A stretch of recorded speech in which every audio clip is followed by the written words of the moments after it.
Yamaha MT-15 version 2 नेपालमा यसको price अलि हाई भए पनि किन यति धेरै पपुलर छ? के यो साच्चै वर्थ छ कि सिर्फ हाइप मात्र हो? आजको भिडियोमा हामी यामाहा MT-15 भर्जन 2 को price, specification, features, mileage, pros and cons सबै कुराको डिटेल्समा जानकारी दिनेछौँ। त्यसैले भिडियो अन्तिमसम्म हेर्नुहोला। लाउन ढिला नगरी आजको भिडियो सुरु गरौँ। सबैभन्दा पहिला कुरा गरौँ यसको प्राइसको बारेमा। नेपालमा यामाहा MT-15 भर्जन 2 को प्राइस 5,64,900 रहेको छ। यो प्राइस अलि महँगो लाग्न सक्छ, स्पेशली 150 सेगमेन्टको लागि। तर यामाहाले यसमा प्रिमियम फिचर राखेको छ जसले गर्दा यसको प्राइस जस्टिफाई गर्न खोजिएको छ। यसमा हामीले रेसिङ ब्लू, मेटालिक ब्ल्याक र साइन स्टर्म गरी तीनवटा निकै एट्र्याक्टिभ कलर अप्सन देख्न सक्छौँ। अब कुरा गरौँ पर्फर्मेन्सको।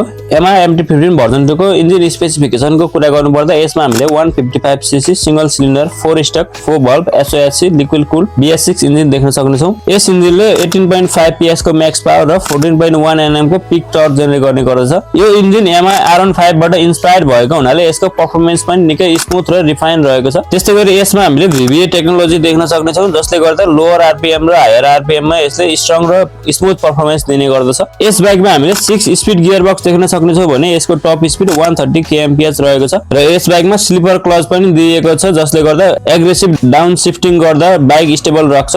ओभरअल भन्नुपर्दा पर्फर्मेन्स वाइज यो बाइक आफ्नो सेगमेन्टमा टप लेभलमा पर्छ। यामाहा MT-15 भर्जन 2 को फ्युल ट्याङ्क क्यापेसिटीको कुरा गर्नुपर्दा यसमा हामीले 10 लिटरको फ्युल ट्याङ्क क्यापेसिटी देख्न सक्छौँ भने यसले चाहिँ 45 kmpl को माइलेज दिने गर्दछ। त्यसैगरी यस बाइकको ब्रेकिङको कुरा गर्नुपर्दा यसमा हामीले ड्युअल च्यानल ABS देख्न सक्छौँ भने यसको अगाडि र पछाडि दुवै टायर ट्युबलेस नै रहेको छ। त्यसैगरी यस बाइकको सस्पेन्सन सेटअपको कुरा गर्नुपर्दा यसको फ्रन्टमा UST फोर्क रहेको छ भने यसको रियरमा मोनोसक सस्पेन्सन रहेको छ। अब आउनुहोस् यामाहा MT-15 भर्जन 2 को डाइमेन्सनको कुरा गरौँ। यस बाइकको सीट हाइट 810 mm, यसको ग्राउन्ड क्लियरेन्स 170 mm र यसको कर वेट 141 kg रहेको छ। अब आउनुहोस् यामाहा MT-15 भर्जन 2 को राइडिङ एक्सपिरियन्सको कुरा गरौँ। यामाहा MT-15 भर्जन 2 को राइडिङ एक्सपिरियन्सको कुरा गर्नुपर्दा यो बाइक निकै लाइट वेट रहेको छ र जसले गर्दा ट्राफिकमा ह्यान्डल गर्न निकै सजिलो हुन्छ। ह्यान्डल बार अलि अपराइट पोजिसनमा भएको हुनाले यसले लङ राइड गर्दा पनि कम्फर्ट दिन्छ, तर यसको पिलियन सिट भने धेरै कम्फर्टेबल छैन। यामाहा MT-15 भर्जन 2 को अन्य फिचरहरूको कुरा गर्नुपर्दा यस बाइकमा हामीले bi functional LED headlights, UST front fork, dual channel ABS,